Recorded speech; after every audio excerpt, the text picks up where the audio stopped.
الفاتحة.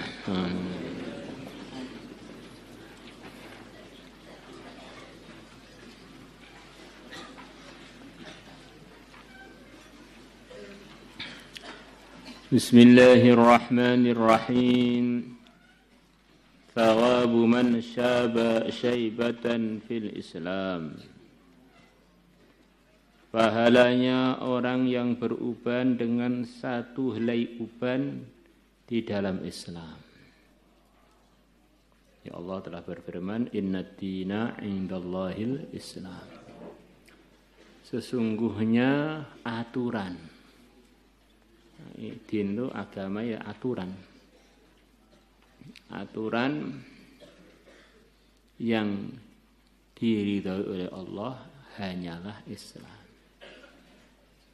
Maka orang itu kalau di dalam kurikulum Islam, maknanya dia ini dalam ridhonya Allah. Maka dia berharga di sisi Allah. Ngomongnya jadi berharga, debu yang nempel di badannya juga berharga, dirinya juga berharga, zahir batinnya berharga. Termasuk kalau tumbuh uban pada dia berharga juga. Bahkan para ulama mengatakan keringat dia pun terhitung amal kebaikan dia. Bahkan kotoran dia pun termasuk bagian dari amal kebaikan dia. Kesimpulan dari sekian banyak hadis diantaranya yaitu siapa yang menyiapkan kuda untuk memperjuangkan agama Allah, walaupun dia belum sempat menaikinya, baru dia siapkan, maka makanan kuda itu, minumannya, keringatnya, kemudian jingkrak-jingkraknya, kemudian kencing dan beraknya, semuanya ditimbang sebagai catatan kebaikan bagi dia. Dan bagaimana yang dirinya sebagai manusia yang beriman yang sedang dalam kurikulum Islam, tentu lebih berharga lagi melebihi kuda yang tidak berakal itu. Sebaliknya, wa may yabtaghi ghairal islami dina falan yuqbala minhu wa huwa fil akhirati minal khasirin. Orang yang mencari kurikulum selain Islam, aturan selain Islam, maka sekali-kali tidak akan pernah diterima dari dia. Dan dia nanti di akhirat akan dikumpulkan dengan orang-orang yang merugi. Orang itu kalau tidak dalam kurikulum Islam, ngomongnya kerugian, tidurnya kerugian, semuanya jadi kerugian bagi dia.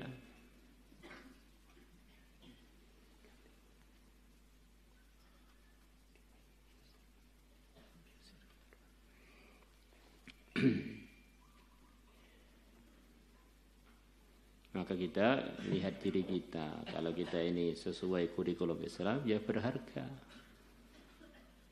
Kalau sebagian nggak ikut kurikulum, yang sebagian itu nggak berharga. Kalau sama sekali nggak ikut kurikulum, ya sama sekali nggak ada berharga. Ini sampah yang untuk jadi bahan bakarnya api neraka. An Umar bin Khattab radhiyallahu anhu qala Rasulullah sallallahu alaihi wasallam, man syaba barang siapa beruban syaibatan satu helai uban fisabilillah di dalam memperjuangkan agama Allah. Di dalam hadis ini ketika dia dalam perjuangan, di dalam hadis akan datang umum, dalam kondisi dia ini mengikuti Islam. Kanat lahu, maka adanya satu helai uban tadi lahu untuknya nuron cahaya yaumal qiyamati pada hari kiamat. Si ubannya tadi akan jadi cahaya pada hari kiamat. Di hari kiamat itu orang akan terterangi dengan amalannya masing-masing. Amalannya tambah sempurna, akhirnya tambah terang. Amalannya berkurang, ya kurang terangnya. Dan di antara yang akan menerangi orang-orang Islam adalah uban yang ada di rambut dia itu. Wa an Amr bin Ambasah radhiyallahu anhu Rasulullah, bahwasanya Rasulullah sallallahu alaihi wasallam beliau bersabda, man syaba syaibatan fil Islam, barang siapa beruban dengan satu helai uban fil Islami dalam Islam. Islam itu artinya apa toh? Aslama yuslimu islaman, dalam ketundukan pada aturan agama. Maka muslim itu orang yang tidak punya program, programnya hanya program yang diridhoi Allah, yang dibawa Rasulullah itu. Maka ya orang itu kalau tunduk kepada Allah, ikut arahan utusannya Allah, ya mesti dalam satu kurikulum yang tidak ada yang lebih lagi nilainya melebihi kurikulum itu. Kanat maka adanya helai uban dia tadi, satu helai uban dia tadi, lahu untuknya nuran sebagai cahaya yaumal qiyamati pada hari kiamat. Rawahun Nasai wa Tirmidzi wa qala haditsun hasanun sahih. Wa an Amr bin Shu'aib an Abi an jaddihi qala qala Rasulullah sallallahu alaihi wasallam, la tangtifu, janganlah kalian mencabuti asyaiba uban. Ini di antara arahan Islam, arahan Nabi, kalau kita punya uban jangan kita cabut. Ini nur, ini cahaya ini. Dalam riwayat yang lain, ini adalah utusannya malaikat Israel untuk memberi peringatan pada kita, kamu itu sudah beruban, warna uban kamu putih, enggak lama lagi kamu akan dikafani dengan kafan putih, mau mati kamu itu. Maka uban mengingatkan kita kematian. Maka ketika ada uban kita bercermin, Masya Allah, ini sudah banyak ini rambu-rambu yang mengingatkan saya kematian sebentar lagi datang. Maka pengingat itu jangan malah dihilangkan.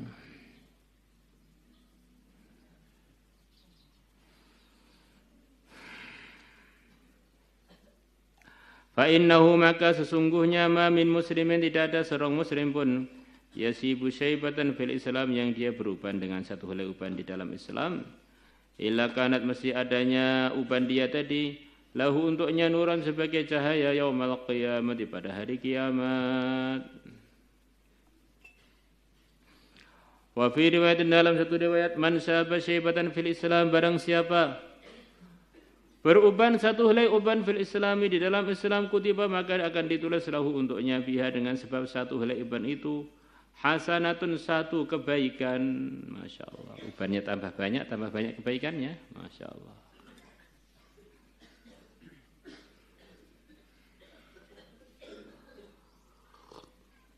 Wa hutta, dan akan dihapus anhu dari dia, biha dengan sebab uban itu, khati'atun, satu keburukan. Rawahu Abu Dawud wa An-Nasa'i wa Ibnu Majah wa Tirmidzi mukhtasara anna Nabi sallallahu alaihi wasallam naha, beliau melarang an nadfi syaibi, dari mencabut uban, wa qala, beliau bersabda, innahu, sesungguhnya uban, nurul muslimi, adalah nurnya orang yang Islam. Qala Tirmidzi haditsun hasan. Dan ini kita ulang lagi di dalam istilah yang biasa kita pakai harian, termasuk dalam ngaji hari ini, bahwa muslim itu lebih lengkap daripada mukmin. Karena Islam itu memasukkan iman. Jadi kalau iman itu belum tentu orangnya ngamalkan Islamnya sudah bagus. Bahkan kadang-kadang dia belum sempat beramal. Ada orang syahadat langsung wafat, beriman tapi belum sempat beramal. Jadi kalau muslim itu adalah agama secara utuh. Orang yang mengamalkan agama secara utuh itu namanya muslim. Kalau mukmin itu di bawahnya muslim. Jangan kita ini terkecoh dengan sebagian keterangan. Sekarang ini banyak muslim tapi sedikit mukmin. Oh, tidak begitu itu. Itu secara logika dan secara banyaknya dalil itu malah sedikit gitu. Walaupun ada dalilnya juga. Qalatil a'rabu amanna qul lam tu'minu walakin qulu aslamna. Jadi aslamnya di sini ini ada yang ngartikan kami tunduk, bukan kami masuk Islam.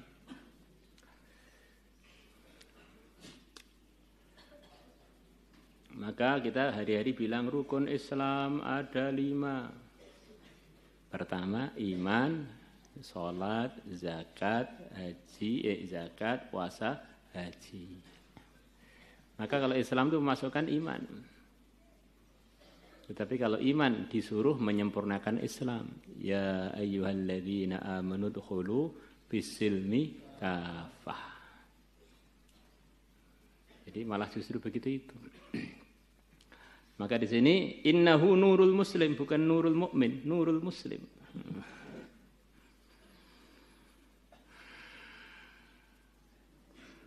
Aslimu taslamu, masuklah kalian ke Islam maka kalian akan selamat. Bukan aminu taslamu, aslimu taslamu. Karena aslimu itu mengumpulkan antara iman dan amal. Kurang lebihnya begitu itu.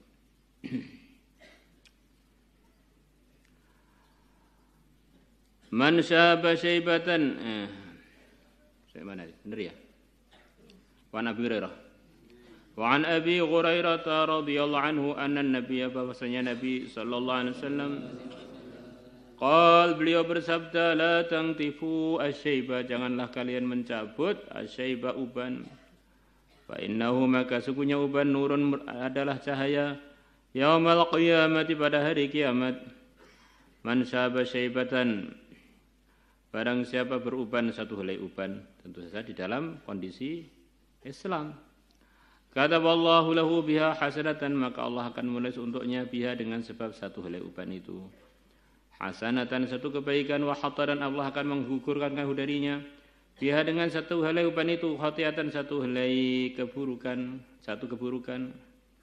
Wa rafa'an, Allah mengangkat lahu untuknya biha dengan sebab satu helai uban darajatan, satu derajat. Rawahu Ibnu Hibban. Masya Allah. Ada pahala gratis, nggak perlu capek-capek, yaitu merawat uban. Masya Allah.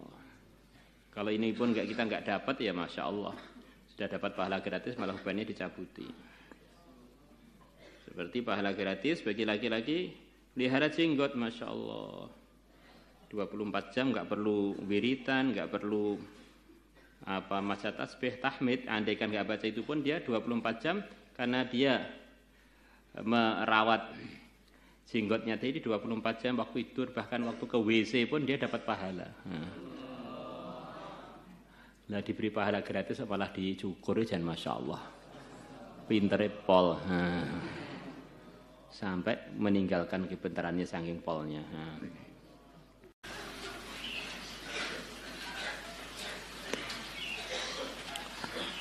Bismillahirrahmanirrahim. Wa an Anas radhiyallahu anhu qala laqiya, telah ketemu Rasulullah sallallahu alaihi wasallam Abu Dzarin, Abu Dzar. Faqal, maka Nabi bersabda,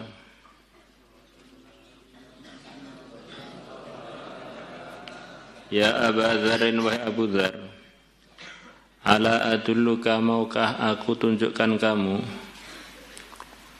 ala khaslataini, atas dua perkara, huma, yang dua perkara itu, khaslatain, dua pekerjaan, dua perkara, khafifatani, yang keduanya ringan, ala zahri, atas punggung.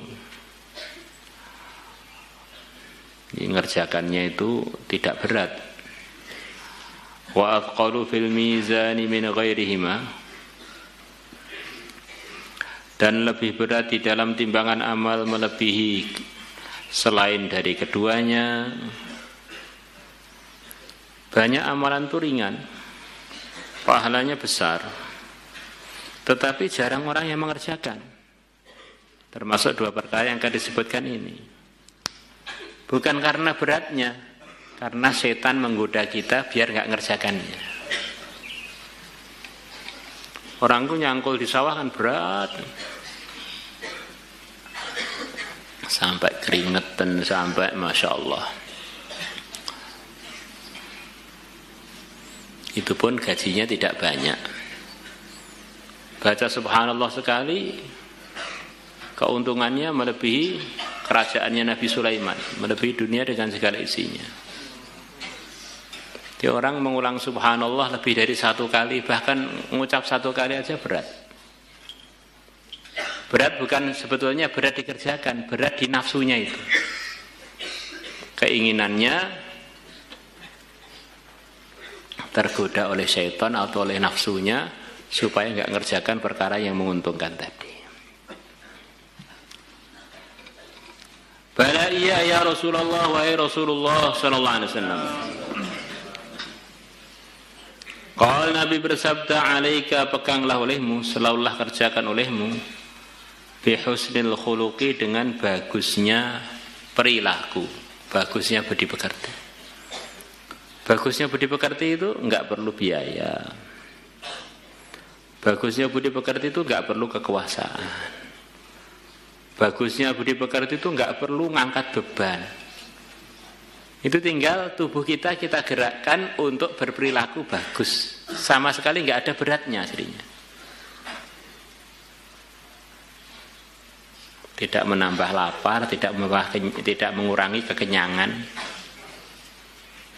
Jadi kenapa enggak dikerjakan? Ya karena disitulah ada godaan syaitan kerjasama dengan diri kita supaya enggak dapat bekal akhirat kecuali dikit. Maka itulah yang dikatakan oleh para ulama, arahan-arahan agama yang pahalanya besar itu semuanya bisa dikerjakan, bahkan banyak yang ringan dikerjakan. Tapi kenapa orang yang mengerjakan? Ya karena hal lain berarti, yaitu karena terbisiki, tergoda, terhalangi oleh macam-macam kendala yang bukan kaitannya dengan berat dalam kenyataan, tapi berat dalam perasaan. Wa tulis sumti, dan panjangnya diem. Orang tuh diem tuh dengan ngomong kira-kira berat mana? Mestinya kan berat ngomong kan, ngomong perlu tenaga, buka mulut, gerakkan lidah, gerakkan tenggorokan, gerakkan rahang. Kalau diem kan, ya diem, nggak gerakkan apa-apa. Tapi kenapa orang itu diem nggak betah, ngomong seneng? Nah, berarti ini ujiannya dalam godaannya sebetulnya.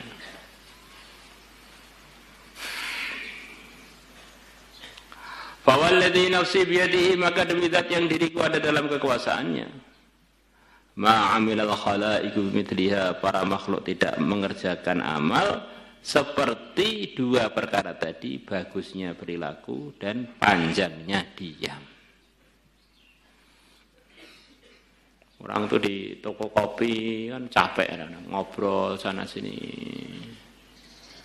ngopi sambil pasangan yang ngerokok, bau diisep-isep lagi, Masya Allah. Itu melek sepanjang malam betah. Mujahadah banget itu sebetulnya. Tapi begitu sampai ke masjid, baru duduk 5 menit, mau niat baca Quran aja nggak kuat, ngantuk. Sebetulnya bukan nggak kuat, memang belum dipilih oleh Allah tadi. Perkaranya ringan.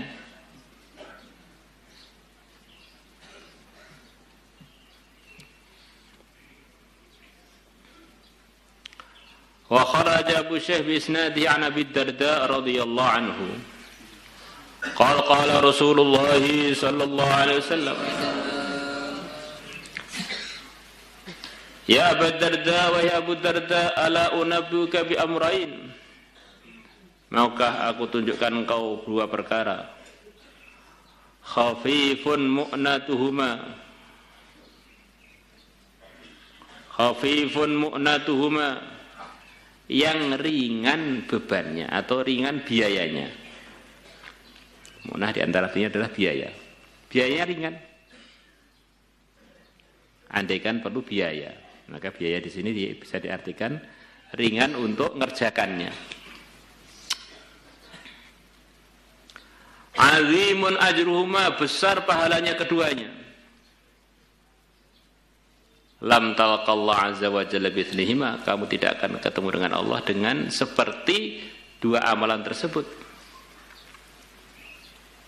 Sama seperti tadi, tulus sumti adalah panjangnya diam, wa husnul khuluqi, dan bagusnya perilaku.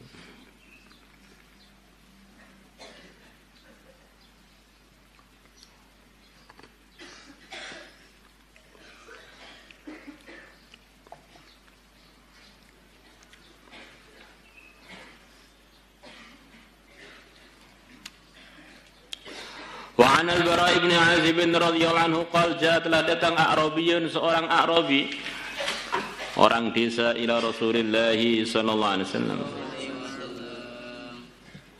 Faqala, maka si A'rabi tadi mengatakan, ya Rasulullah, wahai Rasulullah sallallahu alaihi wasallam, alimni amalan yudkhiluni al-jannah, ajarkanlah kepada aku satu amalan yang memasukkan aku al-jannata, surga.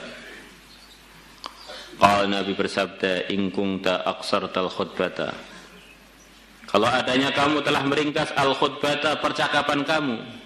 Khutbah ini ngomong kamu. Laqad a'radtal mas'alata, sungguh kamu telah meluaskan permintaan kamu. Omongan kamu itu pendek, tetapi isinya permintaan yang begitu luas sekali. Kamu minta saya ajari satu amalan yang memasukkan kamu ke surga. Omongan pendek, tapi ini isinya itu luas banget itu. A'tikin nasamata wa fukkar raqabata. A'tik, merdekakanlah olehmu an-nasamata, budak. Wa fukkar raqabata, dan merdekakanlah olehmu ar-raqabata, budak. Oh. Apa bedanya? Ada yang mengatakan itu sama saja, ada yang mengatakan beda. Kalau fakku robakah dan aktik nasama itu beda. Salah satunya itu sendirian maksudnya. Gak tahu aktiknya atau fukanya itu satu budak kamu beli sendiri, kamu merdekakan sendiri. Salah satunya adalah dengan berkawan dengan yang lain, bareng-bareng memerdekakan satu budak. Fa illam tutik dzalika, maka kalau kamu tidak mampu memerdekakan budak, fa'at'imil ja'i'a wasqi adh-dham'ana, maka berikanlah makan kepada orang yang lapar dan berikan minum kepada orang yang haus. Wa'mur bil ma'rufi wanha 'anil munkar, dan perintahkanlah yang baik dan laranglah dari yang mungkar. Fa illam tutik dzalika, kalau kamu tidak mampu itu, yang pertama enggak mampu, yang kedua enggak mampu, yang ketiga enggak mampu, jadi kesempatan untuk dapat pahala itu ada yang kategori pertama, enggak mampu, bisa kedua, enggak mampu, yang ketiga, enggak mampu.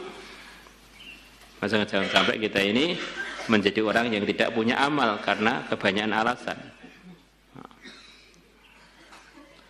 Fa illam tutik dzalika, maka kalau kamu tidak mampu itu, fakuffa, maka tahanlah lisanaka, lidahmu, illa an khairin, kecuali dari kebaikan. Rawahu Ahmad wa Ibnu Hibban, Imam Ahmad dan Ibnu Hibban telah meriwayatkannya. Maulaya salli wa sallim daiman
Salatullah